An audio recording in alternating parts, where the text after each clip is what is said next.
Parmi toutes les belles histoires que l'on a du Rabbi Shneur Zalman de Liadi,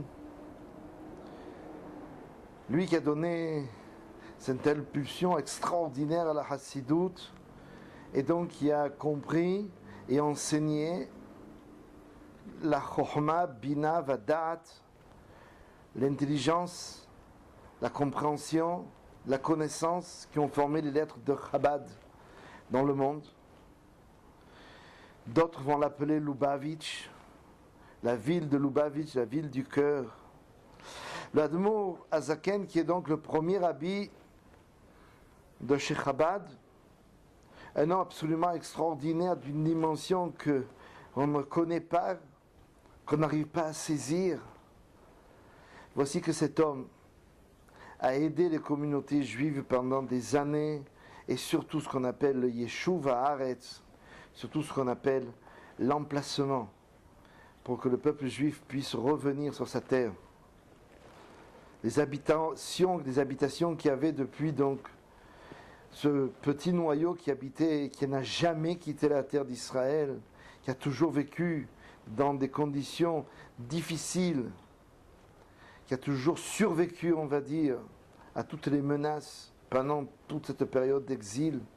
Et voici que Rabbi Shneur Zalman s'occupait de toutes ces communautés, encourageait et supportait et donnait et envoyait de l'argent à tous les élèves du Baal Shem Tov qui avaient, eux, fait leur aliyah, fait leur montée en Eretz Israël, étaient arrivés jusqu'à la terre d'Israël. Et on sait l'histoire, on connaît l'histoire, c'est la fameuse histoire qu'on raconte pour Yutet Kislev. On sait que les gens qui n'appréciaient pas la Hassidout ont monté contre lui un complot, appelant le tsar, disant au tsar que voici, il est en train d'aider les troupes du sultan de Turquie. Il ramasse de l'argent auprès de tous ses amis, auprès de tous ses confrères de Russie, pour payer, pour monter une armée contre toi. Et la preuve, c'est que toutes les années, il ramasse des sommes folles d'argent et qu'il envoie vers la Turquie. Bien sûr, puisqu'Israël était dans les mains du sultan de Turquie, et donc cet argent passait pour arriver jusque dans la terre d'Israël, passait par la Turquie. Vite, la cour du roi fait ses recherches auprès des gens ou par l'argent. Ils ont compris que c'est exact, l'argent va en Orient, passant par le sultan, et donc c'est sûr que le rebelle au pays, celui qui est le criminel, qui va se rebeller contre le tsar, c'est le fameux Rabbi Shneur Zalman. Il est accusé des pires des choses, et voici qu'on le met en prison, et voici que dans la prison, il va lui arriver des tas de miracles. Il va nous prouver comme quoi il domine complètement la nature. Rien ne peut l'arrêter. Il est complètement, lui, le maître de la nature. Parmi les histoires que l'on a, on connaît quand il est arrivé le Shabbat et que la troupe, avec l'officier qui le tenait comme condamné à mort, il demande à l'officier d'arrêter ici, dans cet emplacement. L'officier se moque. Il dit quoi? À moi, tu veux me faire arrêter la diligence? Mais c'est moi qui commande ici, c'est pas toi. Tov. Il respecte ce que dit l'officier, et quelques secondes plus tard, la charrette s'arrête parce que un des essieux était cassé. Ils essayent de réparer le plus vite possible, et une fois qu'ils ont réparé, quand ils vont redémarrer, un cheval meurt. Alors à ce moment-là, l'officier comprend qu'il faut qu'il reste sur place. Qu'est-ce qui va leur arriver? Il a compris que cet homme, c'est pas un homme normal. C'est un homme qui domine complètement la nature. On raconte un jour quand il était en prison et que tout le monde était émerveillé de cet homme. Absolument émerveillé de cet homme. Il y a un des ministres, donc à Pétersbourg, qui rentre dans sa cellule.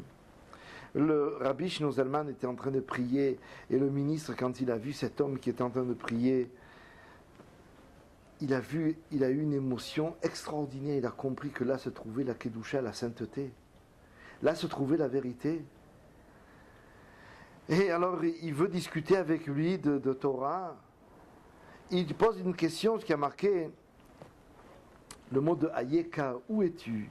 Ce que Dieu a dit à Adam Arishon, où es-tu? Et on sait qu'Adam Arishon lui a dit, me voici, je suis là. Il répond à Adam Arishon à Kadosh Baruch Hu. Et le même ministre demande à Admor Hazaken, comment tu expliques ce pasuk? L'Admor Hazaken lui explique le Rashi. Alors le ministre dit, je connais le Rashi, je veux ton explication à toi. Alors il se tourne vers le ministre et il lui dit exactement son âge. Et il lui dit, quand on arrive à tel âge, il lui dit son âge. On te pose la question, où es-tu? Ça veut dire quoi? Qu'est-ce que tu as fait de ta vie? Qu'est-ce que tu as fait jusqu'à ce jour? À quoi tu as servi dans ce monde? Qu'est-ce que tu as pu faire pour ce monde, pour la création que Dieu a donnée? Alors, cette explication, on dit que cette explication, non seulement a aidé le ministre à continuer sa vie, mais plus fort que ça. Lui, l'Admor Hazaken, voulait faire comme les enfants d'Aaron, disparaître quand on appelle dans l'art de Klut HaNefesh, de monter vers Dieu, savoir qu'il avait diffusé la Chassidoute, et à cause de cette Chassidoute qu'il a diffusée, il allait donner sa Neshama. Pour lui, c'était un plaisir extraordinaire. Mais quand le ministre a posé la question, explique-moi deux mots de Hayeka, où en es-tu de ta vie? Alors il s'est posé la question à lui-même. Ce qu'il a répondu au ministre, il s'est répondu à lui-même. Il a dit, et où j'en suis de ma vie? J'ai encore peut-être beaucoup de choses à faire. Alors il s'est ressaisi et il a compris qu'il avait lui aussi un travail énorme à faire, puisque la Chassidut n'a pas été complètement dévoilée, et puisque le Mashiach n'est toujours pas là, et puisqu'on sait que le dévoilement de la Chassidut fait partie de la condition pour le dévoilement de Mashiach. Quand le Baal Shem Tov est arrivé au Echal Mashiach, il a demandé Matai Katimar, quand c'est que monsieur va venir? Il lui a répondu, le Melech HaMashiach lui a dit que quand tu vas pouvoir que toutes tes sources vont se diffuser dans le monde. Il lui a parlé aussi de Yichudim. Si tu veux, un jour on en parlera. Qu'est-ce que c'est que le Yichudim? Faire revenir tout à la divinité, le Yichud Hashem. Et ensuite, le Hayeka a fait rappeler au Admor Hazaken qu'il avait encore beaucoup à diffuser dans le monde. Et on sait qu'à la sortie de prison, il va écrire le fameux livre extraordinaire du Sefer HaTanya, qui est, selon ses prakim, selon les jours où il est resté en prison. Et donc il écrit le Sefer HaTanya. Et donc la Chassidut dans le monde va se répandre encore plus fort, d'une manière encore plus intelligente qu'il y avait jusqu'à présent, puisque tout se passera au niveau de Chokhmah, de l'intelligence, de la bina, de la compréhension et de la da'at et de la connaissance. Voilà. Chai Elul, profitons de nos maîtres qui sont là autour de nous.